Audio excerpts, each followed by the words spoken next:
morning student.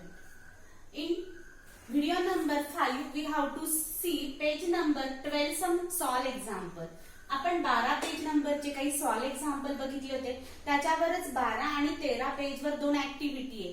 ह्या दोन्ही activity खूप महत्त्वाच्या आहेत.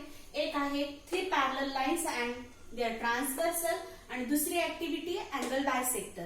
तर पहिली ऍक्टिव्हिटी बघूया. ही ऍक्टिव्हिटी आपल्याला क्वेश्चन नंबर 2 मध्ये किंवा क्वेश्चन नंबर 3 मध्ये येते. ते आपल्याला 2 मार्कासाठी येते. ए बी कुठलाही. ठीक आहे. क्वेश्चन नंबर 2 ए आणि क्वेश्चन नंबर 3 ओके. याच्यामध्ये ऍक्टिव्हिटी ही ऍक्टिव्हिटी आपल्याला सॉल्व्ह करायची असते किंवा पूर्ण क्वेश्चनही येऊ शकतो. तर ही ऍक्टिव्हिटी कशी आहे. इथे line we have to set that line AB is parallel to CD and CD is parallel to EF. हे सर्वात महत्वाचं दिलेलं आहे. AB पॅरलल CD ला आहे आणि CD पॅरलल EF ला आहे. म्हणजे इथं 3 पॅरलल लाईन आपल्याला दिलेल्या आहे. तर आपण इथं कोणतं थेरम यूज करू शकतो किंवा कोणती प्रॉपर्टी यूज करू शकतो. 3 parallel lines and their transversal. AB is parallel to CD and CD is parallel to EF. कुठून घेतलं. गिव्हन. मग आपल्याला काय अप्लाय करायचे. 3 parallel lines and their transversal by property of 3 parallel lines and their transversal. Okay. काय म्हणते 3 parallel line ची property. जर दोन रेषा तीन पॅरलल लाईनला 2 रेषा इंटरसेक्ट करत असतील. ट्रान्सव्हर्सल आहेत इंटरसेक्ट करताय. तर मग कसं येणार intersect. That is AC upon CE. म्हणजे इथे AC दिलेलं आहे. मग त्याच्या खाली काय येणार CE. AC अपॉन काय येणार CE येणार. आणि इकडे काय दिलेले आहे म्हणजेच DF कुठे दिलेले आहे आपल्याला डिनॉमिनेटरला. न्यूमरेटरची संख्या बाकी म्हणजेच काय येणार BD. We have to write BD. आता काय किमती दिलेल्या आहे. AC ची किंमत दिलेली आहे 5.4 आणि CE ची किंमत किती दिलेली आहे 9. त्याच्यानंतर BD किती दिलेलं आहे 7.5 आणि आपल्याला फाइंड आउट काय करायचंय DF करायचंय. तर लेकरांनो काय करायचं बाय क्रॉस मल्टिप्लिकेशन. हे आपल्याला इथे सॉल्व्ह करून मग नंतर DF ची किंमत लिहावी लागणार आहे. त्याच्यासाठी by cross multiplication 5.4 into 7.5 that is 5.4 into DF sorry is equal to 7.5 into 9. आता हे जे डाव्या साईडला 5.4 आहे आणि DF आहे. आपल्याला DF फाइंड आउट करायचंय. त्याला गुणिले 5.4 आहे. मग राईट हँड साईडला जाताना ते कुठे जाणार डिनॉमिनेटर मध्ये जाणार. 7.5 इंटू 9 अपॉन 5.4.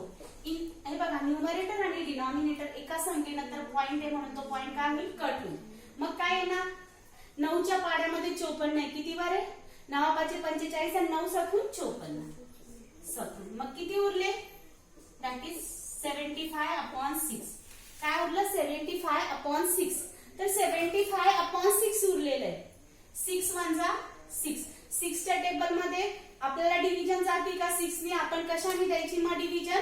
समजा आपण डिव्हिजन कशाला द्यायची त्यांनी आपण 3 ने देऊन बघूया. 3 2 जा 3 2 जा 6 आणि 3 5 जा 50. 25 काय आलं 25 अपॉन 2. आता 2 ने डिव्हिजन द्यायची. 2 1 जा 2 2 2 जा 4 आणि 2 5 जा 10. म्हणजेच आपली DF ची किंमत किती आली 12.5. किती आली 12.5. हे बघा हे कॅल्क्युलस पार्ट आहे. हे तुम्हाला जमायलाच पाहिजे. इथे किती बॉक्स दिलेले होते 1 2 3 4 आणि 5. किती बॉक्स दिलेले होते 5 बॉक्स दिलेले होते. किंवा 3 बॉक्स देतात 4 बॉक्स देतात. 4 कमीत कमी 2 देतात आणि जास्तीत जास्त 4 देतात. एखादा आपण हा एक्स्ट्रा घेतलाय आपल्या मनाने 1 2 3 आणि 4 म्हणजे अर्धा अर्धा अर्धा आणि अर्धा. एकूण किती मार्क झाले हा प्रश्नाला 2 मार्क. समजलं. तर इथं 3 रेषा एकमेकींना समांतर दिल्या होत्या म्हणून आपण तिथं 3 parallel lines and their transversal हा थेरम यूज केला किंवा ही प्रॉपर्टी यूज केली. याच्यानंतर जी सेकंड ऍक्टिव्हिटी आहे हे बघा. ही ऍक्टिव्हिटी मार्च 2019च्या क्वेश्चन नंबर 2 च्या क्वेश्चन मध्ये आली होती 2 मार्कासाठी. इथे आपल्याला असं दिसतंय की DED ह्या त्रिकोण ABC ह्या त्रिकोणामध्ये ED नावाची रेषा किंवा डी नावाची रेषा बीसी ला पॅरलल पण आहे आणि नंतर रे जो आहे हा बीडी नावाचा रे कोणता अँगल बायसेक्ट करतोय एबीसी. म्हणजे आपल्याला इथं दोन थेरम आपण अप्लाय करू शकतो, एक बेसिक प्रोपोर्शनॅलिटी थेरम आणि दुसरा प्रॉपर्टी ऑफ अँगल बायसेक्टर. तर प्रथमतः ही ऍक्टिव्हिटी दिलेली आहे आपल्याला सॉल्व्ह करायची, फक्त ऍक्टिव्हिटी दिलेली आपल्याला सॉल्व्ह करायची. हे दिलेलं आहे तिथं की in a triangle ABC ray BD bisect angle B given. आता नीट लक्षात घ्या, हे बघा AB upon BC, AB upon BC, AB upon BC is equal to AD upon DC. Which property we have to apply? That is angle bisector property. तिला आपण number किती दिलेला आहे? 1 दिलेला आहे. त्याच्यानंतर आता ABC या ट्रायंगल मध्ये ED नावाची किंवा DE नावाची रेषा BC ला पॅरलल आहे, म्हणून तिथे बेसिक इथे आपण कोणता थेरम यूज करतोय मग? BPT. BPT थेरम यूज करतोय. कसा यूज करणार? AE upon EB is equal to AD upon DC. कोणता? Basic proportionality theorem. तुमच्या असं लक्षात येत असेल from 1 and 2 most important from 1 and 2 AD upon DC आणि फर्स्ट आणि सेकंड ची राईट हँड साइड ही सारखी आहे. फर्स्ट आणि सेकंड नंबरची राईट हँड साइड सारखी आहे. म्हणजेच आपण काय म्हणू शकतो की दॅट इज जर राईट हँड साइड सारखी असेल तर लेफ्ट हँड साइड सारखी येते. म्हणजेच AB upon BC is equal to काय येणार? AE upon EB. या प्रकारे ह्या दोन्ही पण ज्या प्रॉपर्टीज आहे किंवा ऍक्टिव्हिटी आहे ह्या खूप महत्वाच्या आहेत. आता आपण पुढची एक्सरसाइज घेणार आहोत. ओके,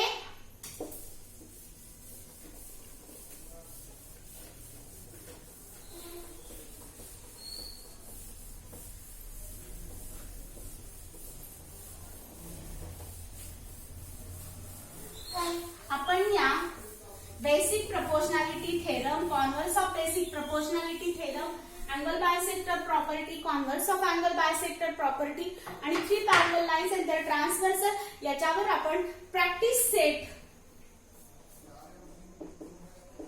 1.2 बघणार आहोत. याच्यामध्ये मी प्रश्न लिहून देणार नाहीये. प्रश्न तुम्ही टेक्स्टबुक मधून लिहायचे. प्रश्न तुम्ही page number 13 and page number 14, 13, 14 आणि 15 वरून लिहायचे आहे. आपल्याला इतका वेळ नाहीये त्याच्यामुळे ही काही प्रश्न लिहिणार नाहीये. याच्यामध्ये प्रश्न पहिला आहे, given below are some triangles and length of line segment. Identify in which figure ray PM is the bisector of angle QPR. म्हणजे आपल्याला इथं एका त्रिकोणाचा तो रे आहे तो त्या त्रिकोणाचा कुठला तरी अँगल बायसेक्ट करतोय. म्हणजेच अँगल P हा बायसेक्ट करतो. तिथे दिलेला आहे आपल्याला की PM नावाचा रे जो आहे तो QPR ला P नावाच्या अँगलला बायसेक्ट करतोय असं प्रूव्ह करायचंय. म्हणजे फाइंड आउट करायचंय. म्हणजे हा इथे कोणती प्रॉपर्टी आपल्याला वापरावी लागणार आहे किंवा कोणता थेरम वापरावा लागणार आहे? तर converse of angle bisector property. कारण इथे आपल्याला कुठला तरी रे कुठल्या तरी अँगलला बायसेक्ट करतोय हे फाइंड आउट करायचंय. मग जेव्हा आपल्याला हे फाइंड आउट करायचं असतो तर आपण त्याच्या अपोजिट रे जेव्हा बायसेक्ट करतो एखाद्या अँगलला त्याच्या अपोजिट साइडचे इंटरसेक्ट आणि त्या त्रिकोणाच्या त्या ट्रायंगलच्या उरलेल्या 2 साइडच्या रेशो हे दोन्ही रेषा आपण काय दाखवतो? इक्वल दाखवतो. ते जर रेशो इक्वल असेल तर by converse of angle bisector property we have to set that angle bisect some rays. Okay, हे प्रूव्ह करायचे. 3 एक्झाम्पल सेमच आहे. तर त्याच्यातलं मी तुम्हाला फर्स्ट एक्झाम्पल सांगते. हे बघा, फिगर या प्रकारचे आहे. हा ट्रायंगल आहे PQR आणि त्यांनी दिलेले की P नावाचा अँगल बायसेक्ट केलेला आहे PM नावाच्या रेने. म्हणजे आपल्याला दाखवायचे की PM नावाचा रे हा QPR ला बायसेक्ट करतोय. त्यांनी इंटरसेप्ट दिलेले इथं 3.5, 1.5, त्याच्यानंतर हा 7 आणि 3. इन ट्रायंगल तुम्हाला माहिती इथे आपल्याला इंटरसेप्ट इक्वल दाखवायचे. मग इथं काय म्हणायचं? In triangle PQR. सिंपल आहे, एकदम सिंपल आहे. अपोजिट अँगलच्या अपोजिटचा रेशो उरलेल्या दोन बाजूंच्या रेशो सारखा असेल तर बघा PQ upon PR that is PQ किती बेटा 7 आणि PR किती याला म्हणायचं नंबर 1. ओके काही प्रॉब्लेम. सिमिलरली कुठून घेतलेले आपण हे गिवन. सिमिलरली नंतर काय घ्यायचं दॅट इज QM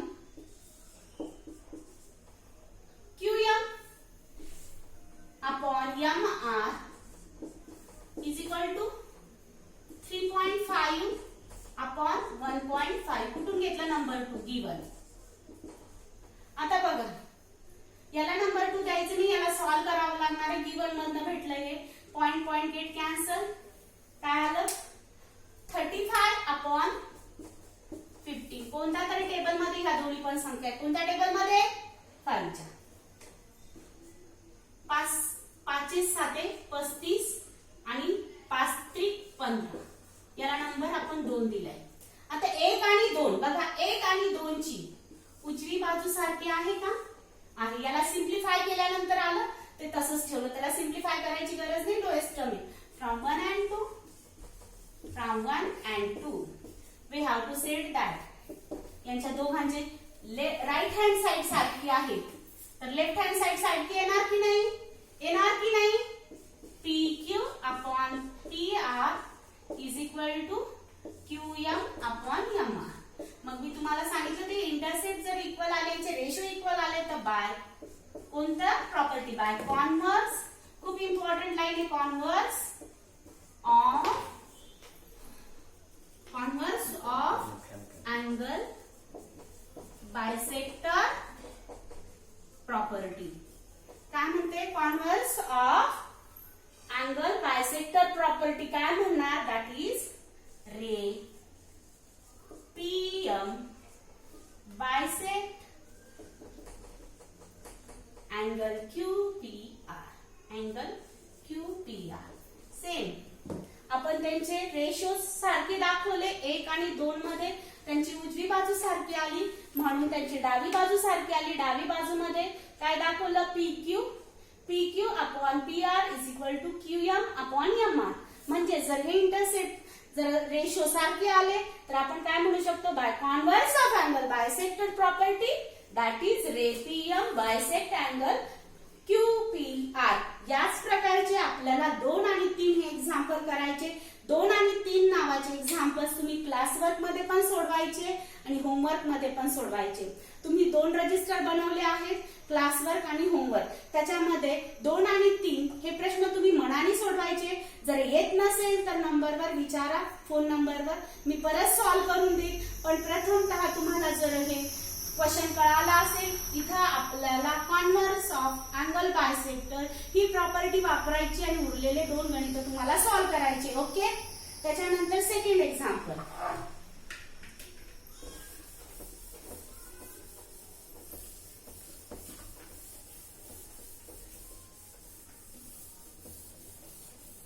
हे बघा स्टुडंट तुम्हाला हे गणित समजणं खूप गरजेचे आहे. याच्यासाठी तुम्हाला थेरम येणं आवश्यक आहे. तुम्हाला तिन्ही थेरम व्यवस्थित येणं. पहिले तुम्ही थेरम समजून घ्या. त्याच्यात काय दिलेलं आहे तुम्हाला काय फाइंड आउट करायचंय. तुम्हाला आकृती बघितली की तुमच्या लक्षात यायला पाहिजे गिव्हन वरून की इथं कोणता थेरम आपल्याला अप्लाइड करायचा आहे. काय सोल्युशन फाइंड आउट करायचंय. त्याच्यामध्ये काय गिव्हन दिलेलं आहे आणि आपल्याला काय प्रूव्ह करायचंय किंवा काय फाइंड आउट करायचंय. आता क्वेश्चन नंबर 2. आता क्वेश्चन नंबर 2 ची जर तुम्ही फिगर बघितली काय फिगर आहे ट्रायंगल. प्रश्न तुम्ही स्वतःच लिहायचा आहे. Triangle PQR. हा ट्रायंगल दिलेला आहे PQR आणि त्याची जी रेषा आहे MN नावाची रेषा आपल्याला काय दाखवायची आहे. State whether the line NM is parallel to side RQ. म्हणजे NM नावाची रेषा RQ ला पॅरलल आहे की नाही हे दाखवायचंय. तुम्हाला मी सांगितलेलं आहे जर लाईन पॅरलल दाखवायची असेल आणि ट्रायंगल दिलेला आहे त्याच्या दोन त्रिकोणाच्या 2 साइडला जर एखादी रेषा इंटरसेक्ट होत असेल तर इथं आपण काय कोणता थेरम यूज करायचा आहे that is converse of basic proportionality theorem.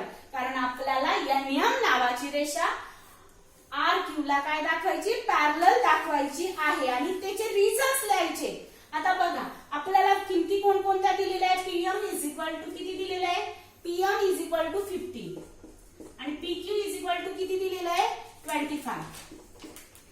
त्याच्यानंतर PR इज इक्वल टू 20 आणि त्याच्यानंतर RN इज इक्वल टू 8. आता तुम्हाला माहिती आहे तुम्हाला NR काढायची आहे आणि MQ काढायची. Okay, in triangle PQR. Okay असं लिहायचं. त्याच्यानंतर इकडे लक्ष द्या, PR किंवा PQ इज इक्वल टू काय येतं, PM प्लस MQ. का असं लिहितोय आपण, कारण M नावाचा जो बिंदू आहे तो PQ सेगमेंटच्या काय आहे, दरम्यान आहे. We have to set that M lies between P and Q. We have to write here that is M lies between P and Q. What is, आता PQ किती दिलेलं आहे 25 आणि PM किती दिलेलं आहे 15. आपल्याला MQ फाइंड आउट करू शकतो आपण. हे कुठून घेतलंय सगळं, गिवन मधनं. कुठून घेतलंय, गिवन मधनं. आता हे राईट हँड साइडला +15 आहे, ते इकडे आणल्यावर काय होतील मायनस, दॅट इज 50. प्लस आहे म्हणून मायनस, म्हणजेच MQ किती आलं तुमचं 10. MQ किती आलं 10. या प्रकारे तुम्ही MQ फाइंड आउट केलं, MQ किती आलं 10. याच प्रकारे तुम्हाला NR फाइंड आउट करायचंय. काय फाइंड आउट करायचंय, NR. कसं फाइंड आउट करायचं NR, लक्ष द्या. That is PR is equal to PN.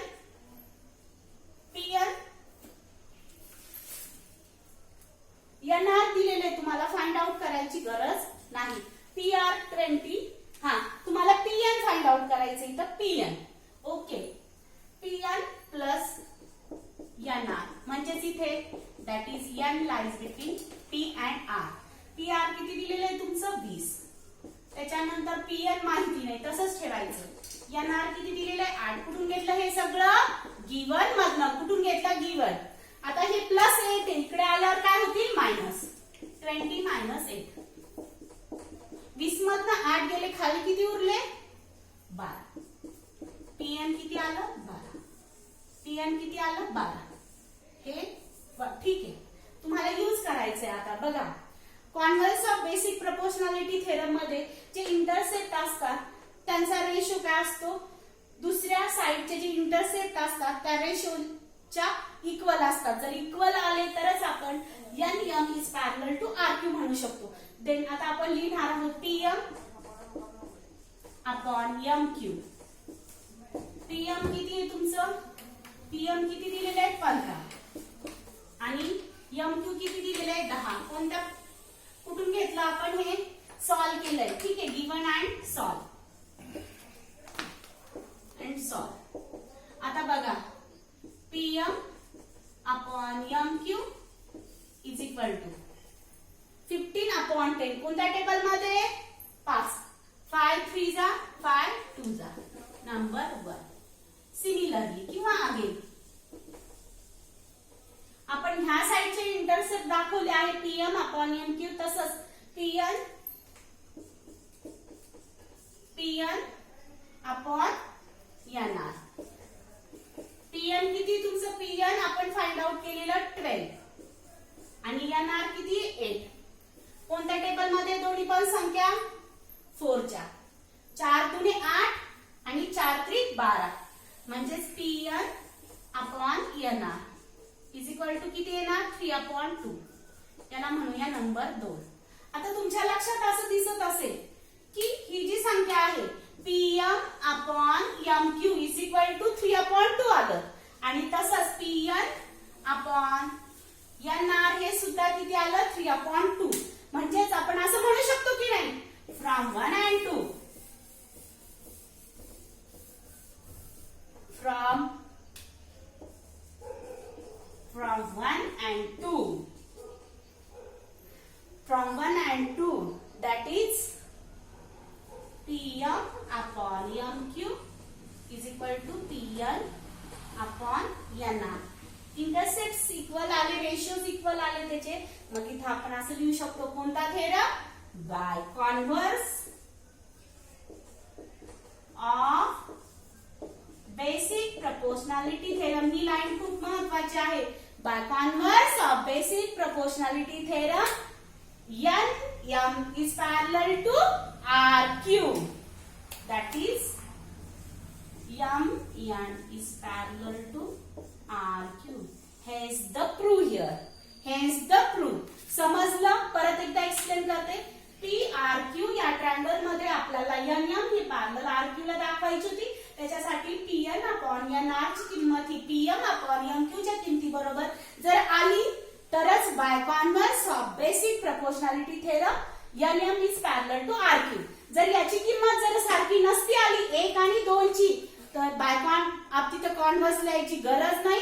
आपण सरळ म्हणू शकतो NM is not parallel to RQ. मी केव्हा म्हटले? जेव्हा ह्या दोन किमती सारख्या नसतील तेव्हा. ओके, समजलं? Very good.